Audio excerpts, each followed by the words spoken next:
cuerpo se quiebra Habló conmigo de cierta forma, ¿no? y terminas en el hospital. Ese día que me levanto en la noche con un ataque de pánico que mi esposa me trataba de calmar, estaba teniendo pensamientos catastróficos y muchas veces los emprendedores nos creamos historias de que tenemos que sacrificarnos y tenemos que sufrirla para que el negocio pueda arrancar y andar y ser exitoso. No creo que eso sea verdad. Roger Laughlin es cofundador de Kavak La primera startup unicornio de México. y el e-commerce de autos usados más grande de Latinoamérica. El hecho de haber tenido un ataque de pánico se convirtió en la mejor cosa que me ha podido haber pasado. Kavak alcanzó una evaluación de más de 8,000 millones de dólares, levantó capital de fondos globales como SoftBank y opera en mercados como México y Brasil. Quiero ir al pasado. ¿Qué pasó que te lleva a este día? ¿Dónde está la raíz de esto en tu historia? Fue la muerte de mi hermano cuando yo tenía 15 años. Me puso siempre en una posición donde yo quería cuidar a los demás. Terminas construyendo una de las startups más grandes de Latinoamérica en el proceso, pero a la vez suena que ese nivel de ambición tuvo un precio, ¿no? O un costo en tu vida personal. Yo quería ser dueño de mi destino. Cada vez había más, ¿no? Más capital, ingresos, equipo. Cada vez te forzaba a dar más y más. Kavak me consumía por completo porque yo dejaba que me consumiera. Hemos tenido la oportunidad de conocernos bastante, hablar varias horas Sí. antes de esta entrevista, así que me encanta porque creo que se va a reflejar en la entrevista y ojalá lo sientan más como una conversación, más que como una entrevista, no solo tú como yo, sino quienes nos escuchan. Esa es la intención, ¿no? De habernos conocido antes y poder contarte un poco de mi historia. Y me siento cómodo, me siento que estoy hablando con un amigo.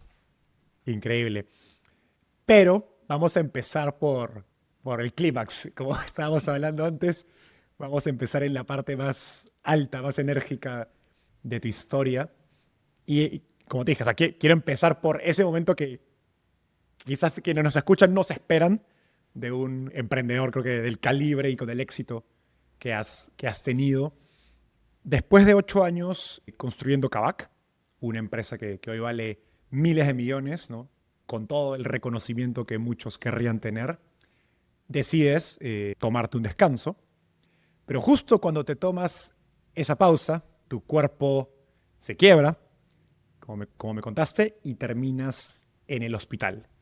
Cuéntanos qué pasó ese día. Mi cuerpo habló conmigo de cierta forma, ¿no? Se comunicó y creo que todavía para mí es difícil saber exactamente cuál es la razón por detrás, pero yo creo que lo más importante es que fue una experiencia que para mí marcó un antes y un después, ¿no? Por poco lo que tú describías, ¿no? De haber siempre, como que haber estado montado en un tren bala por tanto tiempo, haber estado, yo creo que trabajando sin parar por mucho tiempo, dedicándole mucho foco, mucha energía, sacrificando muchas cosas también para construir el negocio que construimos.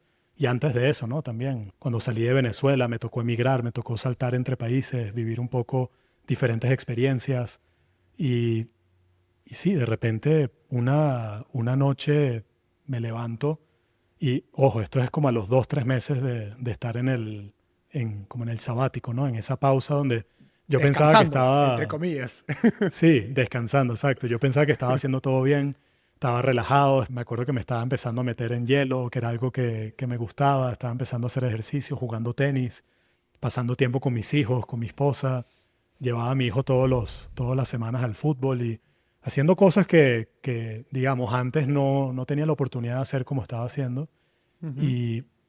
Pero también todavía no había logrado apagar la cabeza, ¿no? No había podido realmente dejar de pensar en muchas cosas, ¿no? Y muchas veces también te tomas una pausa y por más que puedas pensar que te la mereces, también tienes muchas emociones encontradas, ¿no? Por un lado piensas, ¿qué será que van a pensar de mí por haberme tomado una pausa? ¿Será que van a pensar que soy débil? ¿Será que van a pensar que me di por vencido? ¿Será que van a pensar que no soy fuerte? Te pasan por la cabeza muchas cosas, ¿no? Y siempre cuando uno se preocupa más por lo que piensan los demás, estás en un problema, ¿no? Y yo creo que me faltaba a mí también entender por qué yo me había tomado la pausa, ¿no? Y creo que no había encontrado esa respuesta realmente. Y ese día que me levanto en la noche con un ataque de pánico que jamás en mi vida había sufrido o tenido algo similar, fue como una crisis de angustia, ¿no? Fue algo que realmente me choqueó y y pasé unas 3, 4 horas tratando de calmarme, mi esposa me trataba de calmar, me pasaban todo tipo de cosas por la cabeza, estaba teniendo pensamientos catastróficos, pensando en cosas que le podían pasar a mi familia. Obviamente también en el medio de un sabático, yo lo que quería era viajar, quería tomarme el tiempo para viajar con mi familia, estaba pensando incluso en mudarme de país, de tener una vida más nómada por un tiempo y todo lo que pensaba era en el miedo de hacer eso, ¿no? Era como, yo siempre he sido una persona muy optimista y veo todo el vaso medio lleno y de repente estaba empezando a ver todo con un prisma muy diferente, muy negativo, mucho miedo, ¿no? Y no me pude calmar, tuve que ir a la clínica para ver qué me estaba pasando y yo sospechaba que era un ataque de pánico y por suerte, de cierta forma, mi esposa, ella también había atravesado episodios también relacionados a salud mental, entonces ella tenía mucha experiencia con eso, entonces me calmó, me explicó, me habló un poco de lo que yo estaba viviendo. Eso me ayudó y me dijo, mira, ve para la clínica, al final del día para eso está y habla con ellos y si eso te puede dar esa calma que necesitas en ese momento, hazlo. Entonces me terminé yendo para el hospital, eso fue en la madrugada. Y bueno, total que me revisaron, todo bien, al final me logré calmar, me dieron una pastilla para ayudarme a calmarme. Me acuerdo que esa mañana siguiente fue, yo creo que la peor. Esa semana siguiente y el mes siguiente, porque estaba todavía bien desestabilizado, ¿no? No me sentía como yo. Estaba con miedo, estaba nervioso, estaba asustado. Como que Siempre que hubo un llegaba quiebre dentro de ti. Sí, definitivamente hubo algo, no sé, la verdad, yo terminé hablando con algunos médicos, hablé con psiquiatras, hablé con psicólogos. Al final del día traté de entrarle al problema y buscar entenderlo mejor. Cuéntanos Sí. de los días próximos a ir al hospital. ¿Qué piensas al volver a casa? ¿Cómo era esa conversación contigo mismo? Bueno, mucha duda, mucha incertidumbre, mucho de no saber responder preguntas básicas, ¿no? De por qué me siento como me siento, por qué de repente ahorita tengo miedo, por qué ahorita siento esta ansiedad como a flor de piel, por qué me cuesta dormir, por qué cuando me acuesto a dormir estoy pensando en múltiples escenarios que como que nunca se me habían pasado por la cabeza. Yo creo que, o sea, para resumírtelo, mucha inseguridad, mucho miedo, mucha incertidumbre y, y mucha preocupación de en cómo iba a manejar esto, ¿no? Al mismo tiempo, sí sentía un cierto, de repente esto que te voy a decir te lo digo más desde el punto de vista de haberlo vivido y ahorita con Ujú. separación te lo puedo decir, pero mucha tranquilidad de que me estaba pasando en el momento que me estaba pasando. Mm. Porque yo decía, ¿y si esto me hubiese pasado estando en Kavak, operando el negocio con las responsabilidades que tenía, liderando el equipo que estaba liderando, tomando las decisiones que tenía que tomar? Me daba mucho miedo pensar en ese escenario. Entonces, de cierta forma, sentía que estaba en mi casa, que estaba con mi familia, que estaba en una posición donde podía tomarme el tiempo de investigar esto, ¿no? Y tratar de entenderlo. Era como un doble discurso. Es como, estás en tu casa, estás rodeado de la gente que te quiere, tienes todo lo que has querido siempre, Ujú. tienes éxito profesional, estás descansando además de ese éxito profesional, no tienes responsabilidades ahora más allá de cuidar a tu familia.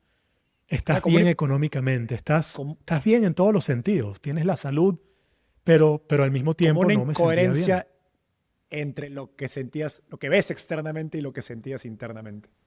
Correcto. Sí, era como, yo creo que uno se acostumbra a vivir creando historias y creando una narrativa que te permite, de cierta forma, lidiar con lo que estás viviendo, con las Ujú. sensaciones, emociones, sentimientos que tienes, que muchas veces también estamos acostumbrados a reprimirlas Mm. y a escondernos o a quitarlas del medio porque no son convenientes, son incómodas.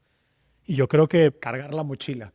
cargar la mochila a veces se hace difícil o por lo menos encuentras una historia para justificar que estás cargando la mochila. Y muchas veces los emprendedores nos creamos historias de que tenemos que sacrificarnos y tenemos que sufrirla para que el negocio pueda arrancar y andar y ser exitoso. Y no creo que eso sea verdad. Creo que no hay que sufrir, no hay que cargar la mochila innecesariamente o a veces hay que abrir la mochila y ver qué hay adentro, ¿no? Y ver qué nos Ujú. dice eso. Muchas veces los síntomas que tienes o las sensaciones que estás reprimiendo son una invitación a ir adentro, a profundizar y entender qué te está diciendo. ¿Por qué tienes esa emoción? ¿Por qué tienes esa sensación en el estómago? ¿Por qué tienes el corazón acelerado antes de entrar en una reunión? ¿Por qué esta decisión te está creando tanto conflicto que no te deja dormir? Yo creo que muchas veces no nos hacemos esas preguntas y tratamos de crear una historia alrededor de eso. Entonces, muchas veces yo creaba historias alrededor de las cosas que yo sentía.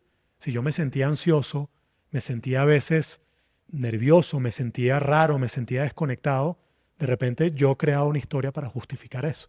Bueno, no, Roger, Por claro que ejemplo. sí, porque te mudaste a Brasil y estás expandiendo Kavak aquí y ese es parte del proceso y es normal que te sientas así. Entonces lo que estaba haciendo era desconectando mi capacidad de escuchar a mi cuerpo y escuchar a mi entorno y escucharme a mí mismo. Entonces creo que lo más difícil en ese momento era que ya se me habían acabado las historias o no tenía una historia para poder explicar lo que me estaba pasando, ¿no? Y ahí me tocaba empezar a buscar la respuesta para lo que estaba pasando.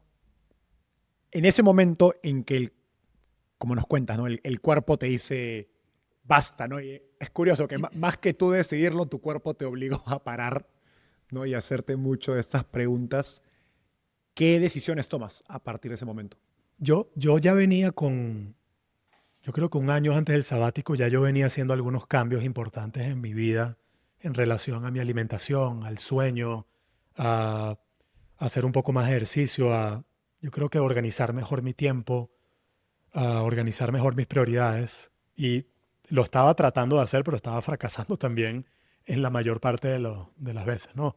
Creo que una de las cosas que cambia cuando arranco el sabático es que empiezo a ponerle como más foco a esto, ¿no? Empiezo sí, a ser un poco más consciente en relación a cómo duermo, cómo como, qué tipo de ejercicio hago, cómo paso mi tiempo, empiezo a leer cosas, empiezo a interesarme por otros temas. Yo creo que antes de eso, Kavak me consumía por completo porque yo dejaba que me consumiera, ¿no? No era necesariamente el negocio consumiéndome, sino era yo dejándome consumir por el negocio y por la forma en que yo lo estaba viviendo. Y yo creo que a partir de este episodio empiezo a tratar de ser un poco más intencional en las cosas que estaban bajo mi control, ¿no? Entonces, dejo de tomar porque cuando tomaba alcohol sentía que digamos, me aceleraba ese desequilibrio en el que estaba, ¿no? De repente también, no sé, marihuana, que de vez en cuando también lo probaba y lo hacía en mi tiempo libre. También, cuando lo hacía para desconectar, de repente ahora me daba cuenta que no me estaba ayudando, que estaba también acelerando ese desequilibrio. También cuando comía mal, si comía mal, dormía mal, y si dormía mal al día siguiente estaba más ansioso, estaba más nervioso y simplemente no me sentía bien.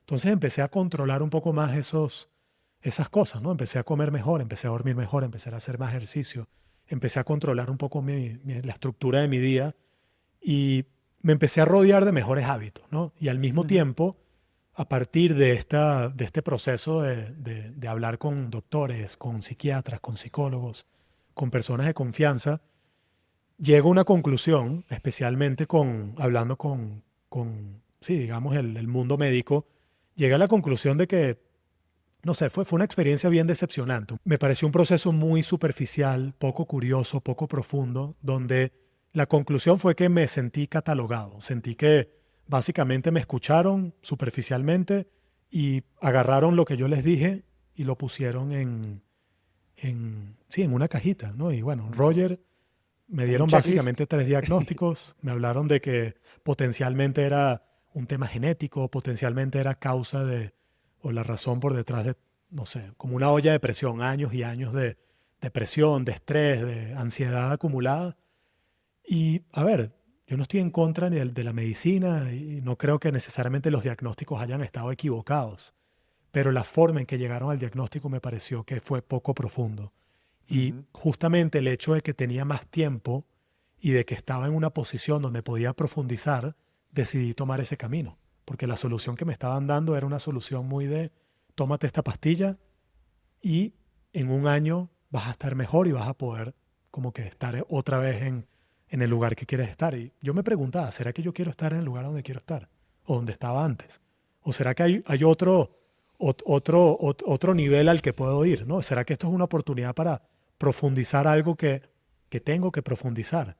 ¿Será que si me tomo esta pastilla, no sé, de cierta forma me estoy quitando la oportunidad de buscar la respuesta de esto, de ir como que a la causa A la raíz, raíz. Ujú. a la raíz sí, como que no, sentía que tenía que escuchar lo que me estaba diciendo mi cuerpo y de nuevo, no estoy en contra de tomarse un medicamento cuando es necesario, pero, y lo más probable, que es lo que a veces me asusta también, y que me permite también empatizar con muchas personas que sufren de esto, de diferentes versiones de esto, es que si yo hubiese estado trabajando en el ritmo que yo estaba trabajando antes, hubiese estado en Kavak, y yo le hubiese dicho, dame el doble de la dosis porque me necesito volver a montar en el tren. Yo necesito funcionar. Yo necesito estar bien, entre comillas, para poder continuar haciendo lo que estaba haciendo. Y al final del día lo que estoy es trabajando el síntoma. Lo que estoy es Ujú. regulando lo que me está pasando, ¿no? Estoy adquiriendo de repente, ya sea a través de la medicina o a través de otras formas de terapia que traté y que probé, como psicoanálisis o como terapia cognitivo-conductual, que son terapias muy buenas, son herramientas muy buenas, pero son herramientas para trabajar el síntoma. Son herramientas que te ayudan, pero que no van a la causa raíz, que en mi opinión explica un poco lo que está pasando hoy en día cuando lo vemos a nivel global, lo que Ujú. está pasando con salud mental, es que cuando vemos las principales fuentes de psicología, las principales corrientes, sobre todo en la psicología occidental, Ujú. que son psicoanálisis, que es el famoso talk therapy, y cognitivo-conductual. Talk therapy, psicoanálisis es más de hablar, hablar, hablar sobre el problema, tratar de entenderlo, tratar de Ujú. usar la razón y la lógica, pero no necesariamente ir al cuerpo, ir adentro y entender de dónde está viniendo, sino es tratar Ujú. de ir al inconsciente, de tratar de entender qué puede estar pasando, y al final creas también una relación que puede llegar a ser codependiente con tu terapeuta, donde estás simplemente Ujú. hablando del problema, y cuando sale otro problema, cuando sale el mismo problema, necesitas ir a tu psicólogo para hablar del problema, ¿no? Y para solucionarlo o para mitigarlo, ¿no? Me encanta la idea que dices acerca de tratar el síntoma y creo que esa fue la razón por la que conectamos cuando nos conocimos, porque justo esa había sido mi propia experiencia. Mis primeras experiencias yendo a terapia fueron, creo, mucho para tratar el síntoma, un paliativo, ¿no? Y volver cada vez que sentía eso y no tratar realmente la causa de fondo hasta que me pasó, tuve el mismo problema varias veces y dije que, ok, hay un patrón y no está funcionando lo que estoy haciendo, tengo que probar nuevas alternativas y eso me llevó a hacer un programa de coaching el año pasado que fue mucho más duro, más difícil, pero me hizo ir a muchas de las causas de fondo y ser mucho más efectivo que las terapias que había llevado hasta ese momento. Conecto mucho con lo que dices porque justamente yo fui probando cosas, te comentaba sobre todos estos cambios que hice de rutina, de los Ujú. hábitos y al final del día son formas sí, de gestionarlo, de mejorarlo, pero no necesariamente de solucionarlo, ¿no? Ujú. Y fue cuando me topé con un tipo de terapia, porque probé varios tipos, ¿no? Y me terminé encontrando con un tipo de terapia que se llama Internal Family Systems, sistema interno de familias, Ujú. y me cambió por completo, me cambió por completo todo. O sea, Ujú. sinceramente, me cambió la forma en que me relaciono conmigo mismo, me relaciono con los demás, la forma en que conecto con mi mundo interior o con mi interior, con mi conciencia, o sea, la forma en que a veces me separo de mis emociones, de mis Ujú. sensaciones.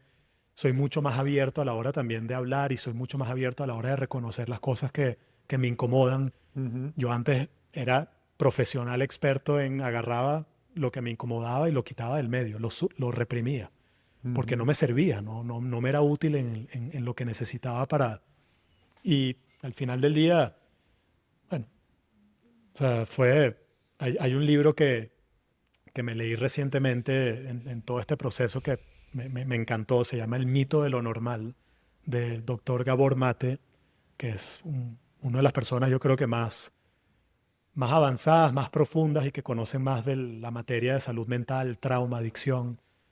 Y él habla del mito de lo normal en relación a que pareciera que estamos viviendo en un mundo donde estamos normalizando lo que no es normal, o la forma en que vivimos, la forma en que a veces estamos sufriendo, las diferentes enfermedades que están en aumento, ¿no? O sea, ansiedad, depresión, enfermedades crónicas, enfermedades autoinmunes, suicidios, ¿no? Y no necesariamente por pintar un escenario negativo, yo al revés lo veo como una gran oportunidad de, sí, de como que sacudirnos y ver las cosas ahora un poco diferente. Y él en ese libro hace referencia a un famoso filósofo, que ahorita se me olvida el nombre, Ujú. que es un filósofo que dice que está en el mar un día y le pasan por enfrente dos peces y les pregunta, oye, ¿qué tal? ¿Cómo está el agua? ¿No? Y los peces le dicen, ¿cuál agua? ¿No? O sea, no saben que están nadando en agua. Y esa es un poco la analogía, ¿no? De dónde estamos nosotros parados, ¿no? Estamos nadando Ujú. en un contexto y pareciera que no nos damos cuenta de lo que está pasando. Entonces, de nuevo, Ujú. para mí, el hecho de haber tenido un ataque de pánico se convirtió en un regalo, la mejor cosa que me ha podido haber pasado. Porque creo que si no me hubiese pasado, de repente yo siguiera de repente en lo mismo, ¿no? Ujú, ujú. Se rompió la pecera y te permitió darte cuenta que estabas en el Exacto, agua. exactamente. Entre mi trabajo como inversionista y startupeable, hay días en los que tengo 1000 cosas abiertas. No en la computadora, sino en la cabeza. Ideas, decisiones, pendientes, todos dando vueltas al mismo tiempo. Con el tiempo, entendí que el problema no era tener mucho trabajo, sino la falta de un sistema para pensar mejor. Ahí fue que Notion se convirtió en mi segundo cerebro. Un solo lugar donde puedo bajar todo lo que tengo en la cabeza, priorizar y avanzar sin fricción. Y con Notion AI pasó de ser un lugar para tomar notas a un lugar que piensa conmigo. Ahora no solo escribo, Notion AI me ayuda a preparar entrevistas, organizar ideas e incluso responder las dudas de mi equipo, usando todo el contexto que ya tengo allí guardado. Eso es apalancarte de verdad. No solo guardar información, sino usarla para avanzar más rápido. Y por eso me emocionó colaborar con Notion. Lo uso literalmente todos los días. Y si eres emprendedor, probablemente tú también lo necesites. Así que te dejo 3 meses gratis del plan Business con IA ilimitada en el link de la descripción del episodio. Ahora sí, volvamos al episodio. Roger, porque sé que esta experiencia te abre un camino, ¿no? Que nos mencionaste ahorita lo de Internal Family Systems y, digamos, abre camino a la nueva compañía en la que estás trabajando. Pero antes de ir por ahí, quiero ir al pasado. Quiero contar qué pasó que te lleva a este día, ¿no? Que te levantas con un ataque de pánico que, ¿no? Digamos, abre todo lo que hablamos, lo que hemos hablado hasta ahora, porque obviamente ese quiebre no viene de la nada, ¿no? Hay como mencionaste, hay un bagaje, ¿no? Hay historias, cosas que has estado cargando que te llevan a ese momento digamos, de quiebre.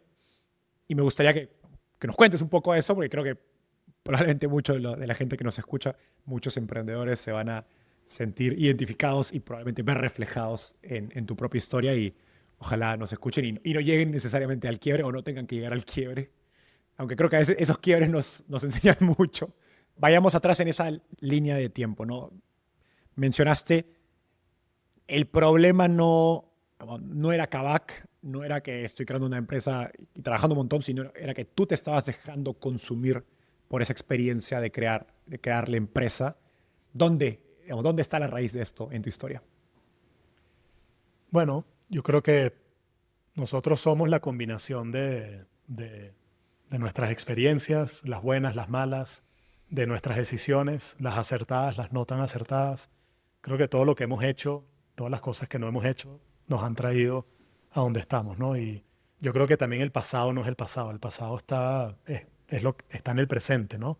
Muchas veces lo que estamos viviendo actualmente, cómo lo vivimos, cómo reaccionamos ante diferentes situaciones, Es una expresión del el pasado. pasado está ahí, correcto. Y sí, he tenido mucho tiempo recientemente de ir hacia el pasado y tratar de entenderlo mejor y tratar de entenderlo no desde la óptica de quedarme pegado en el pasado, sino más tratar de entender cómo todo eso me trajo a donde estoy actualmente, ¿no? Y sinceramente, yo creo que el punto de quiebre, el antes y el después en mi vida, por lo menos personal, pero yo creo que en mi vida en general, fue la muerte de mi hermano cuando yo tenía 15 años.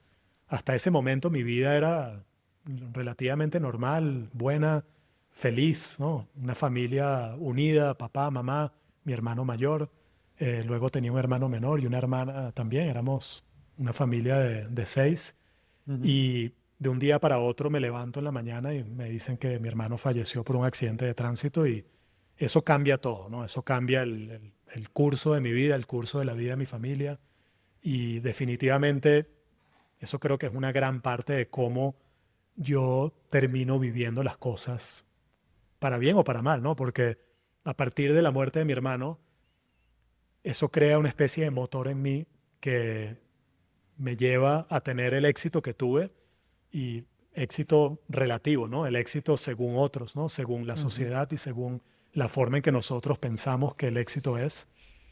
Pero sí, al final del día me significa un cambio muy importante porque a partir de ese día me toca vivir, me toca ver la vida con otros ojos, ¿no? Ver la vida de una forma mucho más frágil, de saber que en cualquier momento se puede acabar, que en cualquier momento puedes perder un ser querido y que en cualquier momento se puede acabar todo, ¿no? Y creo que eso me dio de repente un sentido de urgencia un poco diferente, me permitió ver las cosas también con otra profundidad, ¿no? Creo que a partir de ahí me, no sé, como a partir de ahí yo siempre fui una persona que conectaba o tenía una capacidad de ver las emociones de los demás, ¿no? Y creo que eso lo he visto a lo largo de mi carrera profesional también y la forma en que eso me ha informado o me ha ayudado casi como un superpoder como líder y como emprendedor y en muchos de los trabajos que yo tuve, mi capacidad de empatizar con los demás, de entender qué está pasando alrededor mío, de cómo están siendo afectadas las personas alrededor mío por mis palabras, por mi conducta, por mi... Y eso, para bien o para mal, también me puso siempre en una posición donde yo quería cuidar a los demás y quería que todo el mundo estuviese bien. Y a veces me hacía ponerme una máscara de ser el hermano perfecto, el hijo perfecto, el hermano mayor perfecto ahora, el amigo perfecto, el todo perfecto, ¿no? Y siempre como tratando de cubrir ese espacio, ese hueco que dejó mi hermano. Y al mismo tiempo, al haber visto a mi familia tan frágil y a mis papás tan mal, asumí un rol también de ser como el que mantenía a la familia unida, ¿no? El que mantiene todo bien y el que proyecta una imagen de que está todo bien, porque si no está todo bien o si yo traigo problemas, eso va a tener repercusiones potencialmente fatales en mi familia, porque yo sentía que ellos no podían aguantar más adversidad. Entonces yo sentía que tenía que traer puras cosas buenas, ¿no? ¿Y qué significa eso en nuestra sociedad, en América Latina? Bueno, ser un buen estudiante, graduarte, ser bueno profesionalmente, ser exitoso, estar cerca de tu familia, casarte, tener hijos, ser más exitoso profesionalmente porque nunca es suficiente y dar más, más, más. Y sí, hasta que te das cuenta de que acumulaste muchísimas cosas, acumulaste mucho reconocimiento, piensas que lo tienes todo y te das cuenta de que no, de que hay algo que falta porque no lo estás haciendo por ti. O de repente no lo estás haciendo desde tu esencia, no eres tú realmente, sino es una versión tuya, ¿no? Una de tus versiones incluso. Es curioso, desarrollas una sensibilidad muy fuerte hacia afuera, pero de cierto modo apagas la tuya. Sí. Me hice muy bueno en entender los problemas de los demás, en incluso adoptarlos y tratar yo de convertirme en un gran solucionador de problemas, de los problemas de los demás. Y bueno, creo que eso termina siendo una gran habilidad que me permite ser exitoso profesionalmente, pero a un costo, ¿no? Al costo de no escucharme a mí mismo, de no ser auténtico a veces conmigo mismo, de a veces decir lo que las otras personas quieren escuchar, pero no necesariamente lo que quiero decir. Estabas describiendo un paralelo que me llamó la atención, que es tras el accidente de tu hermano, adoptas este rol de hacer que todos los demás se sientan bien, ¿no? De resolver problemas para tu familia, para tus amigos, para la gente a tu alrededor. E incluso al menos yo lo entendí así casi de pretender que todo está bien. Y eso me pareció curioso porque suena mucho lo que algunos, los creo que emprendedores terminan haciendo, ¿no? Entonces es casi como un reflejo a lo mejor entre lo que te toca pues enfrentar, hacer de joven a raíz de lo que pasa, que me imagino que luego lo llevas a otros lados, ¿no? Más adelante en tu vida y como emprendedor especialmente. Y por eso quiero ir, y ahora sí entrar a un poco cómo entra la historia de Kavak, ¿no? en esta parte de tu vida. Porque pese a todo esto, o quizás gracias a a toda esta experiencia terminas un poco motivado, ¿no? Como decías, con mucho sentido de urgencia y terminas pues, construyendo una de las startups más grandes de Latinoamérica en el proceso. Poco, ¿no? Poco, poco logro, ¿no? Pero a la vez suena que ese nivel de ambición, al menos por como lo cuentas, tuvo un precio, ¿no? O un costo en tu vida personal. Cuando ves hacia atrás, ¿cuáles fueron algunos de esos momentos más duros, ¿no? Al construir Kavak, cuando empiezas a sentir que, oye, esto me está empezando a pasar factura? Sí, la verdad es que es difícil escoger un momento o algunos momentos específicos, porque sí creo que es una combinación de cosas, ¿no? Y como te decía antes, muchas veces depende también de cómo lo estás viviendo tú. O sea, no Mm, necesariamente es tu entorno el que te está haciendo sentirte como te sientes. Muchas veces eres tú mismo, ¿no? Y mm, justamente esa acumulación de cosas que vienes trayendo. ¿Cuáles son tus motivaciones? ¿Por qué estás haciendo lo que estás haciendo? Y, o sea, yo creo que para mí emprender mi gran motivación era, yo quería ser dueño de mi destino, ¿no? Y yo lo hablaba mucho con Carlos al principio, cuando empezamos a tener una relación de mucha más confianza, empezamos a hablar de sueños, qué queremos hacer, hacia dónde queremos llevar nuestras vidas y como que los dos sentimos una intersección muy fuerte en que ambos queríamos, sí, queríamos crear algo, queríamos construir un negocio, sentíamos que estábamos preparados, sentíamos que teníamos confianza para hacerlo y al mismo tiempo sentíamos que queríamos, sí, como hacer algo juntos y sin, sí, sin estar de repente atado a otras personas, ¿no? Y creo que ese fue por lo menos para mí fue una gran motivación de decir, ¿sabes qué? Quiero realmente, o sea, quiero ir por mi cuenta y seguir un poco no sé, lo que me impulsa y no necesariamente lo que otras personas o de repente los trabajos donde estaba, las cosas que sentía que tenía que hacer, ¿no? Y yo creo que obviamente cuando emprendes en un negocio tan complejo como Kavak, ¿no? Que para nosotros siempre fue la forma en que lo veíamos era cuanto más complejo el problema, más compleja la solución. Pero mm, si logras solucionar ese problema hipercomplejo, tu solución termina siendo una solución que realmente tiene un fit con el mercado porque le estás quitando un dolor importante al consumidor, ¿no? Y le estás solucionando un punto de dolor muy profundo y seguramente también estás construyendo barreras de entradas muy grandes porque sí, estás solucionando un problema que probablemente es muy profundo en la infraestructura del país, de la industria, dependiendo de dónde lo estés haciendo, ¿no? ujú, Y yo creo que por un lado, obviamente, las presiones normales de construir un negocio, la forma en que lo hicimos, cómo se fue acelerando, los diferentes momentos que nos tocó vivir, lo rápido que creció, el hecho de haber sido también el primer unicornio, las expectativas que eso trae, el capital que levantamos, el hecho de que empezamos a traer más stakeholders, más inversionistas, más personas también que ahora todo eso va sumando, ¿no? Todo eso va agregando de cierta forma presión, va agregando un sentido de responsabilidad, un sentido de que, bueno, ya no estoy haciendo esto por mí, ya no estoy haciendo esto porque quiero ser dueño de mi destino, ya estoy haciendo esto también por más personas. Y todo eso va acumulándose, ¿no? Y luego nos toca vivir la pandemia, nos tocan vivir diferentes situaciones, buenas, malas, cambios.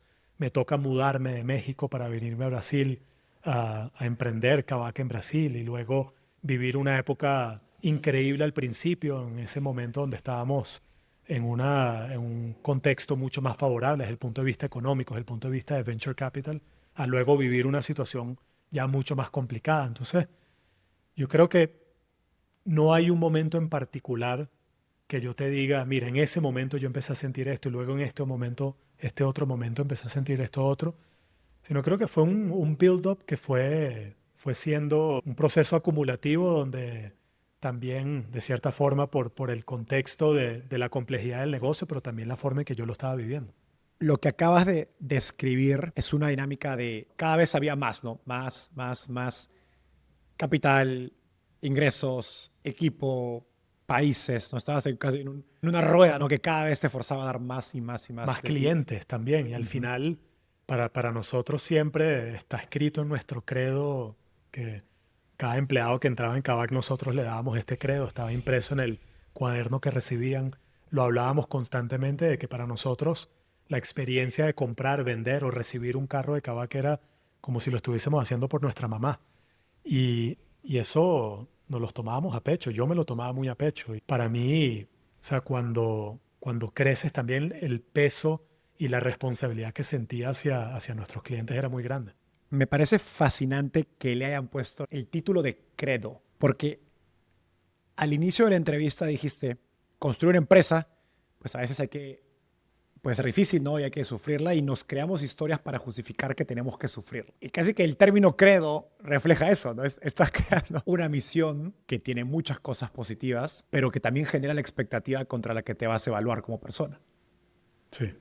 Y que si en cierto momento, por A o B razón, no la cumples, pues te sientes menos, ¿no? Sí, creo que ese es un mal, yo creo que un mal general como seres humanos, que de repente a veces se exponencia más como emprendedor y como fundador, porque sí, terminas creando un negocio a tu imagen y te terminas conectando de forma Tu muy identidad. personal, muy espiritual, y eso es peligroso también, ¿no? Por lo que comentas, al final, si el negocio le va bien, estás bien, si le va mal, estás mal, y muchas veces tu bienestar, tu autoestima, el cómo tú mismo te evalúas es en función al éxito del negocio, ¿no? Y de nuevo, el éxito relativo a lo que es percibido como éxito, ¿no? Lo que otros Ujú. opinan o lo que tú mismo también. O sea, yo soy una persona muy exigente conmigo mismo, ¿no? Y nunca va a haber nadie que va a ser más crítico conmigo mismo que yo, ¿no? Y a veces es un poco algo que me ayudó, me impulsó, pero al mismo tiempo me terminó haciendo vivir mi propio negocio de una forma donde era muy duro conmigo mismo, ¿no? Y no me aceptaba los errores, no me aceptaba equivocarme, no me aceptaba el tomar decisiones que tuviesen repercusiones negativas en otros. Era muy duro conmigo mismo.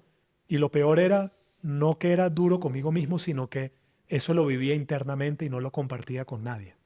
No lo ponía en palabras, vivía vidas Mm. paralelas. Y volvemos un poco al cómo aprendí yo a lidiar con las situaciones difíciles, ¿no? Situación difícil, muerte de mi hermano, mudarme de país, emigrar de Venezuela, cambio de trabajo, lo internalizo, lo tapo, lo escondo y pongo la máscara y continúo adelante, ¿no? Y ese era un poco sí, el mecanismo con el que yo aprendí a lidiar con situaciones difíciles. Y ojo, fue un mecanismo muy efectivo por mucho tiempo, pero terminó siendo un mecanismo que terminó construyendo una olla de Suele presión. serlo, suele Sí, serlo, ¿no? sí, Funciona tuvo su hasta que no. costo, funciona hasta Exacto. que no. Entonces, yo creo que ahora con más tiempo, más perspectiva, más experiencia, siempre es bueno a veces separarse de las cosas y ahorita lo vivo y lo veo con mucha más compasión, con mucha más empatía también con ese Roger y sí, fue lo que fue. Roger, más allá de lo personal, hay decisiones de negocio que son necesarias, ¿no? Para crecer o crear una empresa de la magnitud de Kavak y con la ambición que tenía Kavak. Desde levantar capital, abrir nuevos países, contratar mucho más gente. ¿Hubo alguna decisión que, aunque necesaria, ¿no? Parte de lo que, digamos, de la misión, hizo que todo sea más difícil a nivel personal? No, sinceramente, y ojo, esto es algo que he pensado y cuando veo todo lo que pasó, yo siento que por más de que muchas veces hay cosas que no controlas y cosas que te sobrellevan y decisiones donde el outcome de la decisión no es el esperado, yo creo que siempre la intención fue la correcta, ¿no? Y siempre, yo creo que siempre fuimos muy intencionales como emprendedores, por la forma en que emprendimos, la edad que teníamos cuando emprendimos. Carlos tenía 33 años, yo tenía 31, Lori, que se sumó un poco después, tenía 34 años. Teníamos probablemente 30, 40 años de experiencia acumulado, habíamos pasado por múltiples startups, nos había tocado levantar capital, nos había tocado atravesar situaciones muy difíciles, habíamos trabajado como consultores y sentíamos que teníamos un nivel de preparación muy grande para hacer lo que hicimos. Y cuando decidimos que este era el problema que queríamos solucionar y vimos la complejidad del problema, fuimos muy intencionales, por ejemplo, en una de nuestras primeras inversiones fue invertir en un ERP, que es lo menos sexy y atractivo que cualquier emprendedor puede hacer, ¿no? Generalmente cuando arrancas, lo primero que haces es contratas personas, inviertes en tu producto, marketing y empiezas a generar demanda. Nosotros lo primero que hicimos fue invertir en un ERP. ¿Y por qué? Porque sabíamos que íbamos a tener que levantar capital, íbamos a tener que apalancar ese capital en deuda, porque íbamos a tener mucho capital de trabajo, porque la forma en que queríamos solucionar el problema no era intermediando y perpetuando el problema que veíamos en el mercado. No era conectar un comprador con un vendedor y dejar que ellos se resolvieran, sino que teníamos que ser dueños del asset, teníamos que darle una solución al vendedor y también al comprador. Nos dimos cuenta que teníamos que ofrecer financiamiento para el comprador, porque quien más necesitaba comprar un carro era quien menos acceso tenía al crédito que era necesario para poder comprar dicho carro. Que íbamos a tener que poder garantizar esos carros porque había una desconfianza muy grande en ese mercado. Íbamos a tener que controlar y rehacer la cadena de valor completa. Y cuando vimos eso dijimos, bueno, está bien, vamos a tener que hacerlo. Y yo creo que nunca tomamos decisiones pensando en nuestro bienestar ni pensando en el bienestar del negocio. Siempre tomamos decisiones pensando en cómo esto sirve a nuestro cliente, cómo esto soluciona el problema y nos acerca hacia la visión que tenemos. Invertir en la infraestructura que nosotros invertimos, levantar el capital que levantamos, ser dueños del activo, ser dueños del proceso de reparación, hacernos dueños de la postventa, de la garantía, del crédito, de tener que construir nuestra propia financiera. Todas esas cosas no son cosas que hace una empresa para facilitarse la vida, ¿no? Son cosas que hicimos porque realmente... Al contrario. ¿no? Lo que hicimos fue agregarle capas y capas y capas de complejidad al negocio porque era lo que teníamos que hacer para poder solucionar el problema que vimos en el mercado y para poder ayudar a nuestro cliente. Hablando de eso último que dices, mencionaste que eres muy crítico, muy duro contigo mismo. De cierta forma, esa actitud te ha llevado a donde estás con sus aspectos positivos y negativos. ¿Dónde has encontrado el balance hoy mirando hacia atrás en cómo eres duro contigo mismo, cómo eres crítico contigo mismo sin que eso repercuta negativamente en ti? Tengo ya casi 2 años haciendo una terapia, esta terapia que te comentaba, Internal Family Systems, entre otras cosas que yo he venido cambiando en mi vida que me han ayudado muchísimo a conectar conmigo mismo, a poder vivir las cosas de una forma diferente, a tener más autoconocimiento, a tener más liderazgo sobre mis reacciones, sobre mis decisiones. Me doy cuenta que muchas veces yo tomaba una decisión impulsiva porque estaba reaccionando, porque era simplemente algo que no podía controlar. Esta terapia te permite entenderte de una forma diferente, ¿no? Rompe varios paradigmas, ¿no? No es verse a uno como un ser monolítico y no es verse uno como lo que estás sintiendo en el momento o de repente con la forma en que te diagnosticaron, ¿no? Y si tú eres ansioso, entonces de repente Roger es ansioso o Roger tiene ataques de pánico o Roger es esto. No necesariamente. Roger es una combinación de cosas. Yo soy una combinación de partes que yo puedo tener una parte ansiosa, yo puedo tener una parte crítica, puedo tener una parte sumamente eficiente, puedo tener una parte amorosa, amigable, puedo tener una parte que le encanta desconectarse con alcohol, con amigos, con fiesta. Estoy hecho de partes, ¿no? Creo que es importante la distinción entre tener versus ser. La etiqueta de soy de tal cosa o tal forma se vuelve como un peso que uno tiene que cargar cuando te empiezas a etiquetar a ti mismo. 100%, ¿no? Y justamente este tipo de terapia lo que hace es un tipo de terapia que no patologiza, no te etiqueta, no habla de eres una persona adicta, ¿no? ¿Qué va a hacer una persona cuando le dicen que es adicta? Para siempre se va a catalogar como adicto. Va a crear casi que un círculo vicioso.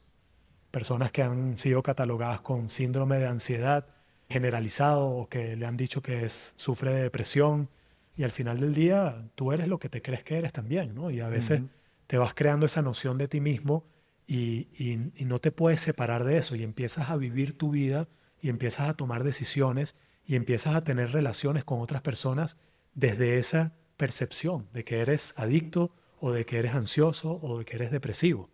Y antes de entrar a la práctica, que es la compañía que estás armando hoy, quiero cerrar un poco lo que estábamos hablando acerca de Kavak. Con todo lo que sabes hoy, lo que has vivido hoy, si volvieras a los primeros días de Kavak, ¿qué mensaje, qué advertencia te darías a ti mismo? O dicho de otra forma, ¿qué harías diferente en la forma personal y profesional en la que construiste Kavak?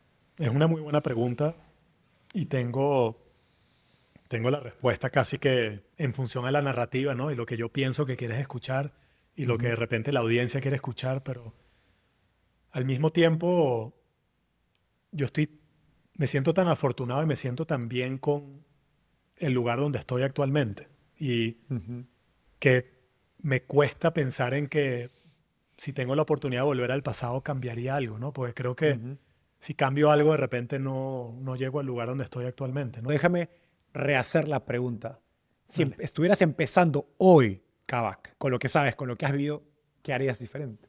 Y quiero insistir porque al construir una empresa del tamaño de Kavak, con esa ambición, con esa magnitud, a esa velocidad, yo digo, es un deporte, o sea, ya emprender es un deporte extremo, pero eso es el nivel de la Champions versus si yo empreso un negocio remoto, digital, solo software, que es, no voy a decir más fácil, pero tiene niveles de exigencias más bajos, Sí. ¿no? Entonces, para la gente que nos escucha y que, pues, ve un negocio de esa escala y dice, ok, ¿qué sacrificio se necesita para hacer un negocio de esa escala?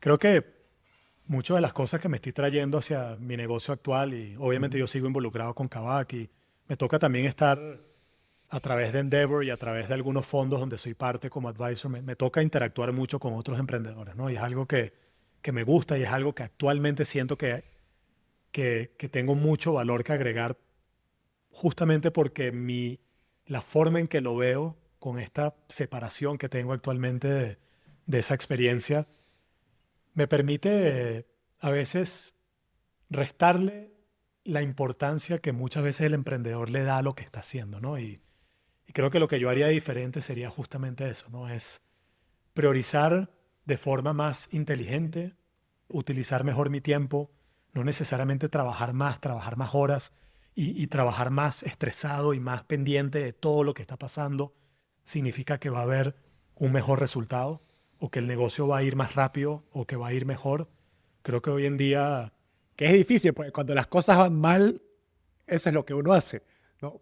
Más, seguro esto resuelve. más y al final significa que vas a ser más mediocre o más promedio en más cosas. Y a veces lo mejor que puedes hacer es escoger muy pocas cosas y ser muy intencional y muy profundo en esas cosas. Eso te lo da la perspectiva.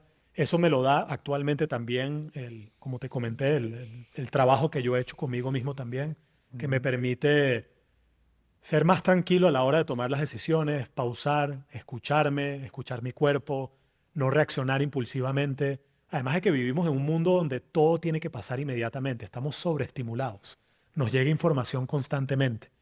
Hicieron un estudio recientemente del cerebro de una persona viviendo su vida en el día a día normal en una ciudad grande y las ondas cerebrales hacían así. Luego esa misma persona la llevaron a la naturaleza y no te estoy diciendo que lo llevaron hace 200.000 años a la sabana africana, sino lo llevaron a un bosque y lo desconectaron del celular y simplemente le dijeron, toma este mapa y llega de este punto A este punto B y desconéctate en la naturaleza. Y luego le midieron las ondas cerebrales y eran así. Entonces, esa simple desconexión, y te pregunto, ¿no? ¿Cómo crees tú que puedes tomar, cuál decisión crees tú que puede ser mejor? ¿Esa decisión con las ondas cerebrales así o esa decisión con las ondas cerebrales de los ya más Ujú. tranquilas? Entonces, al Ujú. final, si tomas decisiones desde este lugar, van a ser decisiones impulsivas, caóticas, que no fueron bien pensadas, que nacieron a veces de la ansiedad, del sobreestímulo y de las razones equivocadas. Y yo creo que eso lo hicimos muy bien al principio en Kavak. Y estoy seguro que se continúa haciendo bien. Pero si yo tuviese, o como me preguntas, si yo tuviese que arrancar un negocio hoy, sea Kavak o cualquier otro negocio, eso es lo que yo haría. Sería mucho más intencional con el uso de mi tiempo, Más sería mucho más pausas. intencional en cómo tomo las pausas, cómo tomo las decisiones, desde qué lugar, sería mucho más consciente desde qué lugar estoy tomando esa decisión. Y al final del día, yo creo que estaría también tranquilo con el outcome de la decisión, bueno o malo. Pero también sé que la decisión la estoy tomando desde el lugar correcto.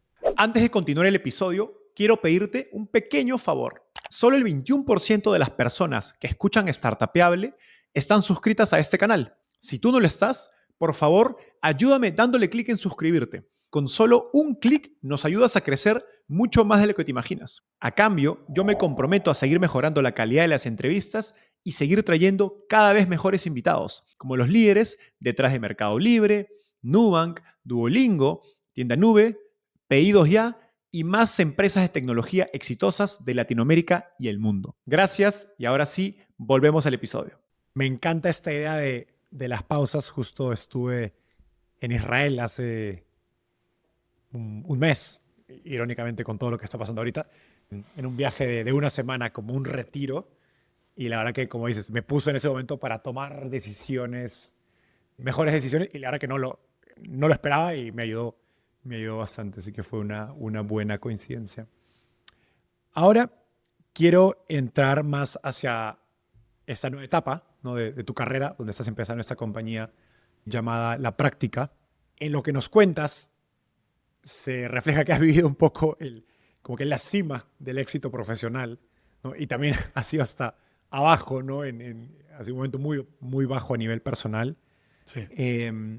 Pero lo importante ha sido que para salir de eso has hecho un trabajo personal profundo, ¿no? Importante, que es lo que nos acabas de contar. Y has tenido que, de cierta forma, reconstruirte como persona.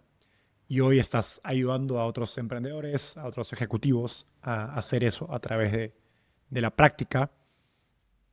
¿Qué te da la confianza después de todo lo vivido para guiar a otros en ese viaje? Bueno, creo que justamente el haberlo vivido, ¿no? Yo no me sentiría cómodo de tratar de solucionar un problema o tratar de ofrecer algo que yo mismo no haya probado, no lo haya vivido. Y al final esto es algo muy personal para mí. Es un negocio que estoy construyendo con uno de mis mejores amigos de la infancia, que tiene una historia increíble también de vida. Y él fue el que me apuntó hacia todo esto, ¿no? Y cuando estaba en mi momento más bajo, fue trabajar con él, hacer esta terapia, lo que me terminó como que enseñando la luz al final del túnel. Y mucho más que eso, ¿no? O sea, terminé saliendo del túnel y la luz que veo ahorita es más brillante que nunca, ¿no? Y sí, tengo esa intención de querer compartir esa experiencia, de ir compartiendo cosas que me han funcionado, cosas que vamos a ir probando. Para mí la práctica es mucho más que salud mental. O sea, incluso le puedes quitar la palabra mental, ¿no? Es salud, ¿no? Es como tener una vida más intencional, más consciente. Entonces, para mí está muy interligado. Y eso es un poco el trabajo que yo he venido haciendo conmigo mismo, que mi socio también fue haciendo con él mismo. Empezamos con algunos clientes muy cercanos a nosotros. Para mí, yo lo que buscaba era justo dándome cuenta cómo vivo yo las cosas, cómo vivo yo el emprendimiento, también esta nueva forma en que yo quiero vivir mi vida y que quiero vivir el emprendimiento y cómo quiero también, de cierta forma, o sea, como conectar o garantizar de que haya una simbiosis muy positiva entre mi vida personal y mi vida profesional. No quiero ese work-life balance, quiero realmente merge una cosa con la otra y cada hora que yo le dedique, cada segundo que yo le dedique a mi negocio, está teniendo como una recompensa directa sobre mí mismo, sobre mi salud, sobre mi bienestar, sobre mi crecimiento, sobre mi evolución como persona. Y eso es algo que me quiero dar a mí mismo, pero que también le quiero dar a las personas más cercanas, emprendedores, socios de fondos con los que tengo una muy buena relación. Y todo ha ido naciendo a partir de contarles nuestra experiencia. No es de venir y vender algo, sino simplemente decir, mira, esto lo hicimos, esto no funcionó, déjame contarte un poco cómo llegué a esto, por qué me ayudó, cómo me ayudó y pruébalo. Nuestros clientes actualmente están en todas partes.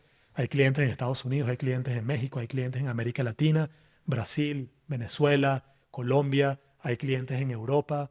Para mí era importante, para mi socio también, encontrar una terapia que permitiese ir a la causa raíz, ¿no? Que permitiese ir lo más profundo posible, que pudiese conectarte con tu cuerpo, que pudieses ir hacia de dónde está naciendo eso que te está afectando en el presente. Y no necesariamente tiene que ser algo, o sea, no tiene que ser un ataque de pánico, no tiene que ser una crisis de ansiedad, no tiene que ser una situación difícil en tu vida.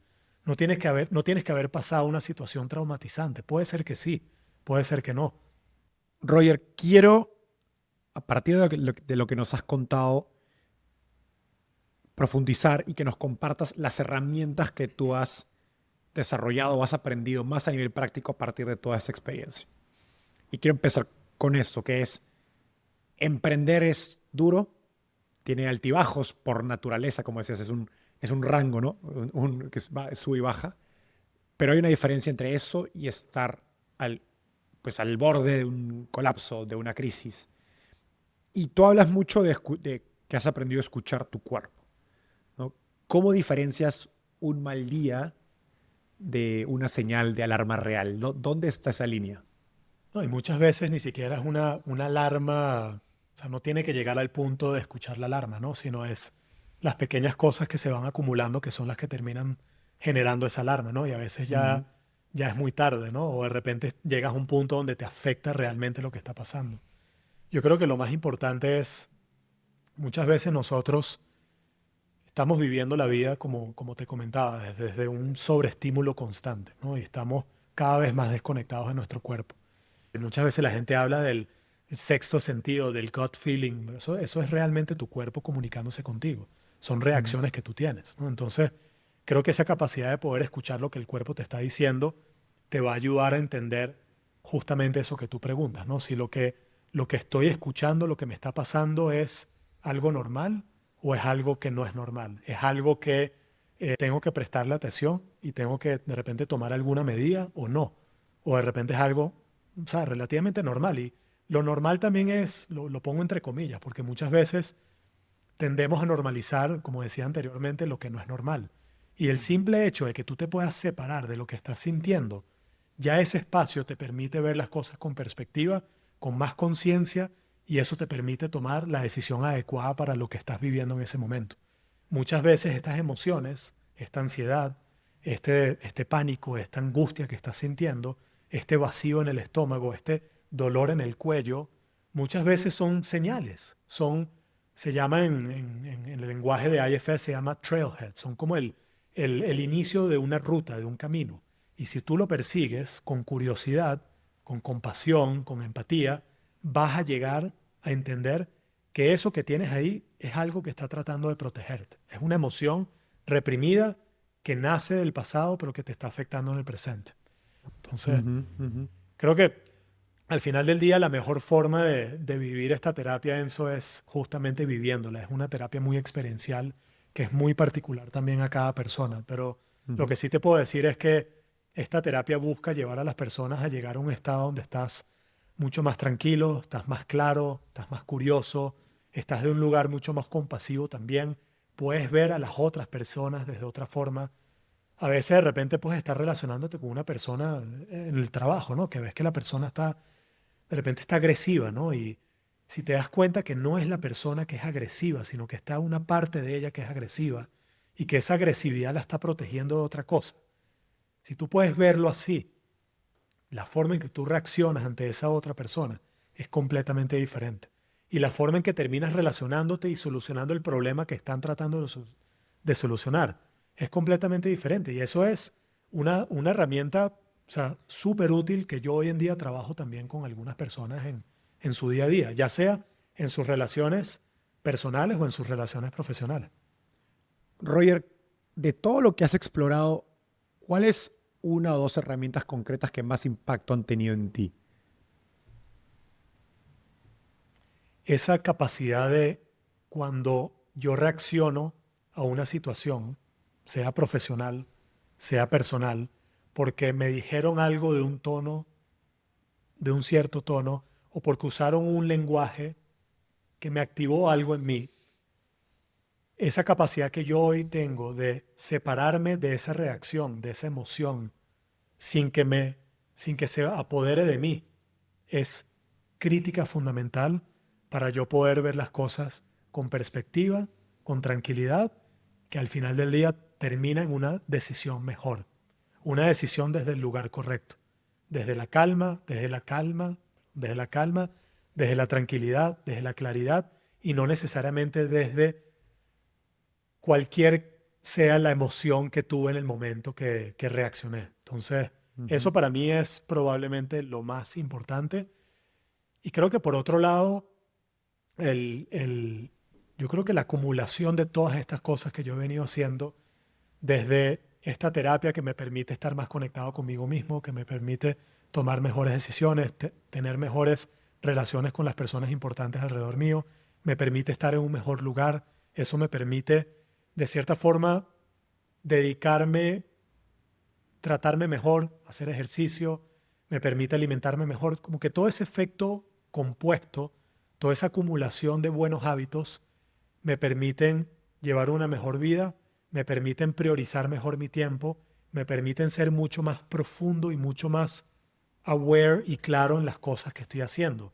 Y eso me permite ser un mejor problem solver, me permite ser mucho mejor a la hora de recibir un problema, romperlo en pedazos y priorizar qué es lo que tenemos que hacer. Me permite no abrumarme cuando de repente me llegan con algo abrumador. No, que esto, que está pasando esto y que hay que hacerlo ya. No, ya para mí el tiempo dejó de tener como que esa urgencia que tenía antes, ¿no? Generalmente, cuando tú hablas con cualquier psicólogo, independiente de la corriente que practique, te dicen que una persona ansiosa, una persona nerviosa, la principal variable que genera esa ansiedad, esos nervios, es el tiempo, el factor tiempo, la variable tiempo. Y que si tú quieres minimizar la ansiedad, minimizar el estrés, minimizar ese colapso que a veces puedes sentir, esos nervios, es justamente la variable tiempo. Cuando tú eliminas la variable tiempo, amplías la variable tiempo, inmediatamente reduces la ansiedad, reduces los nervios y eso te permite tomar mejores decisiones. Eso Y al último final del día está- de eso se trata, ¿no, Enzo? O sea, cuando estás en el día a día construyendo tu negocio, que tú lo decías anteriormente, es un deporte extremo, es difícil. Las decisiones que tomas o no tomas son igual de importantes. No solo se trata de la decisión que estás tomando, también es la decisión que estás dejando de tomar. Es irte por este camino en vez de irte por este camino. Son decisiones que son sumamente relevantes para el éxito del negocio.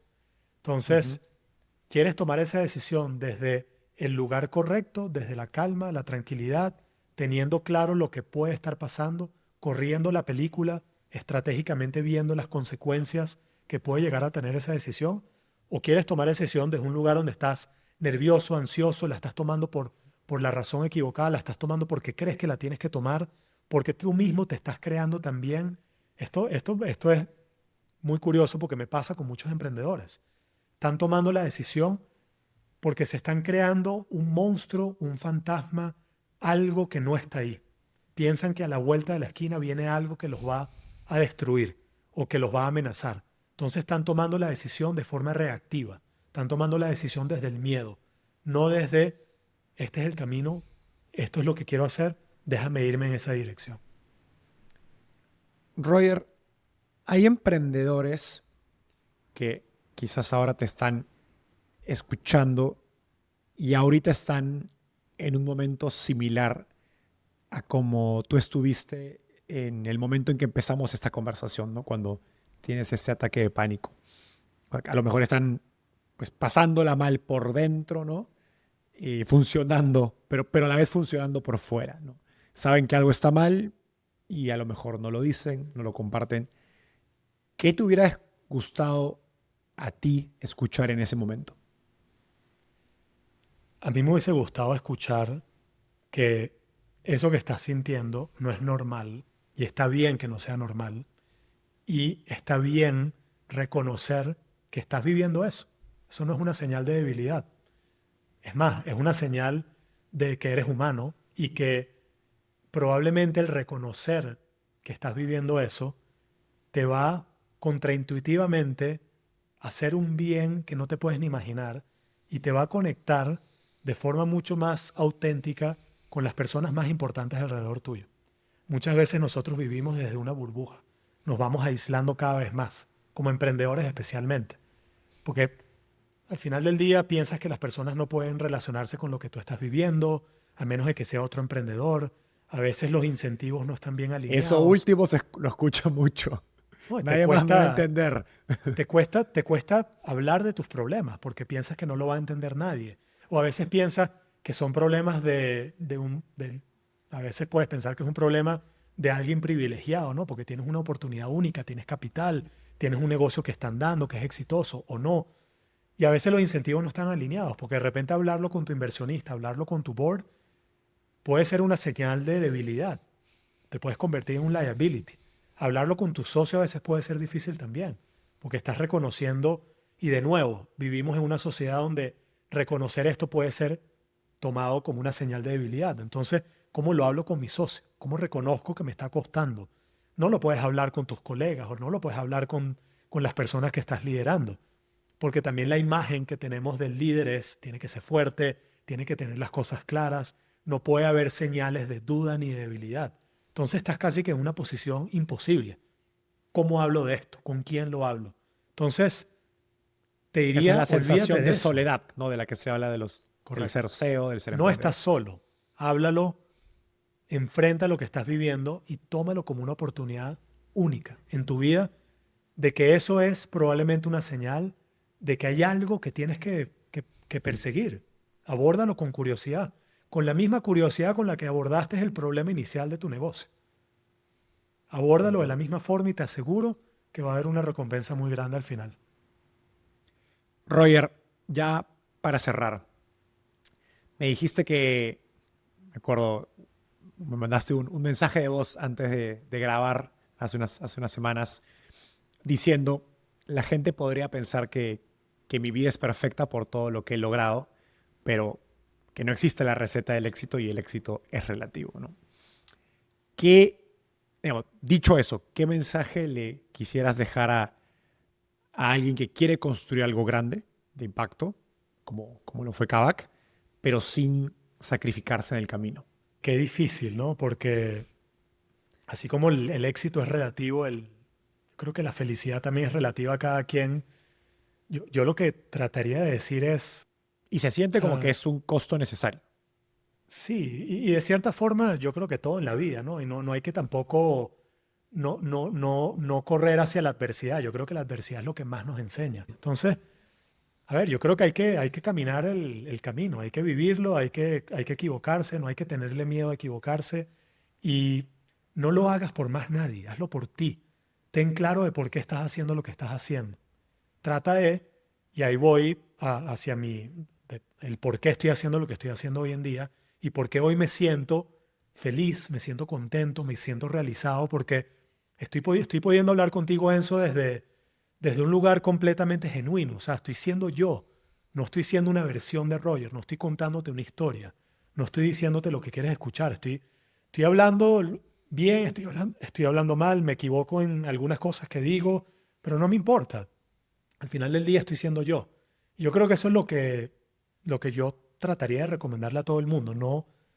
No vivan en piloto automático. No normalicen lo que no es normal. Busquen tener una vida plena, una vida conectada, una vida donde están conscientes de lo bueno y lo malo que está pasando entre ustedes. No traten de eliminar lo incómodo, ¿no? Freud y Jung lo decían, lo que resistes persiste. No resistas lo que te incomoda. Abraza la incomodidad porque te va a enseñar mucho. Entonces, emprende, lánzate. Va a ser difícil, pero eso no tiene que ser el reflejo de tu vida. No lo hagas más grande de lo que es. O sea, al final del día, ¿cuántas personas no están hoy en día haciendo cosas más difíciles? Levantándose todos los días tratando de hacer suficiente dinero para alimentar a su familia. Al final del día es relativo, ¿no? Yo creo que lo que nosotros hacemos es también un regalo y hay que tomarlo como eso y simplemente tratar de vivir la vida, no sé, lo más conectado posible, lo más pleno posible y sin miedo a enfrentarse a las cosas difíciles. Roger, gracias por la transparencia, por ese tiempo y por ser tan vulnerable.